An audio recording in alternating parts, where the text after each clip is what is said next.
Let's make my Moonlight Manor quilt pattern using fat quarters and some background yardage for my Haunted Stitches quilt series. Now for the fabrics, I am using Spooky and Witchy as well as Ballet in Deco Stitch, all from Art Gallery Fabrics, which I will have a link down below in the description for you to purchase from a quilt store that I trust and also personally shop at. Doing so, a small percentage will help go towards my channel. Now within this pattern, you're going to select a certain amount of fat quarters, which will all depend on the quilt size that you have selected.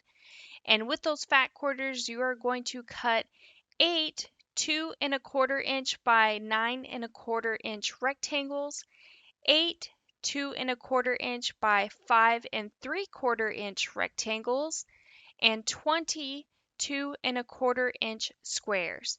Now these fat quarters will yield you 4 complete quilt blocks. And as always, I will have that free PDF pattern linked down below in the description. Moonlight Manor is available in 5 quilt sizes: baby, throw, twin, queen, and king. Then with the remaining fat quarters, you will now subcut 3 2¼ inch by 10 inch rectangles, 2 2¼ inch by 9¼ inch rectangles, 5 2¼ inch by 5¾ inch rectangles, 8 2¼ inch squares, and lastly 6 2¾ inch squares, which will then be cut at a 45-degree diagonal to create a total of 12 half square triangles.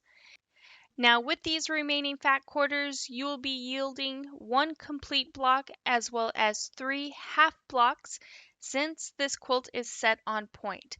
But once again, all of this will be written down within that free PDF download linked down below in the description. Then with your background fabric, all you'll be cutting is 2¼ inch squares, which I've already done so to go ahead and save us some time. Now let's go ahead and sew a block together by first selecting 5 of the same print 2¼ inch squares and 4 background 2¼ inch squares, and we are going to create a 9-patch block.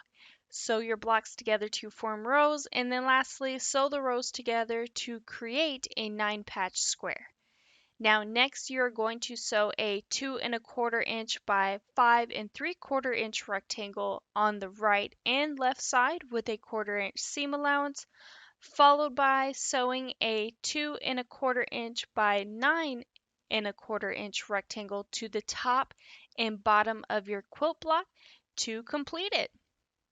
Now your block will measure a 9¼ inch square. So all you'll do is repeat these steps until you've made enough blocks for the quilt size that you have selected. Now we are going to create the half blocks since our quilt is set on point. So to create these half blocks, you will need, all in the same print, a 2¼ inch square, 4 half square triangles, 1 2¼ inch by 5¾ inch rectangle, and 1 2¼ inch by 10-inch rectangle, and as well as 2 background 2¼ inch squares. Now first we will start by sewing everything together into rows, followed by sewing our rows together to complete a pieced half square triangle. And then lastly, we will add that 2¼ inch by 10-inch rectangle to the left side. Now do note it will be longer than needed because afterwards, using that 45-degree line on your quilt ruler, you're going to trim the excess off, and now your half block is completed.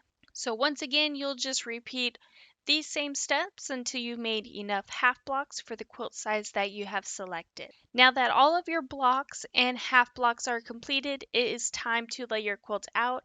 Moonlight Manor is set on point, so first we are going to start with 2 half blocks in the corner and then build our way out on the diagonal. Then as always, we are going to sew our blocks together to form rows, but this time on the diagonal. And then lastly, we are going to sew those rows together to complete our quilt top. And here is what my quilt top looks like all finished.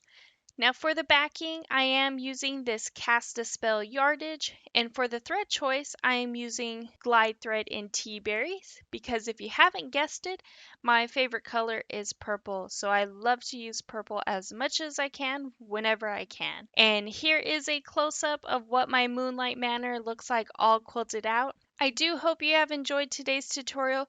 Please be sure to follow me on Instagram, and if you could, please take a moment to hit that like and subscribe button, hit the notification bell so you can be notified for your next amazing quilt project.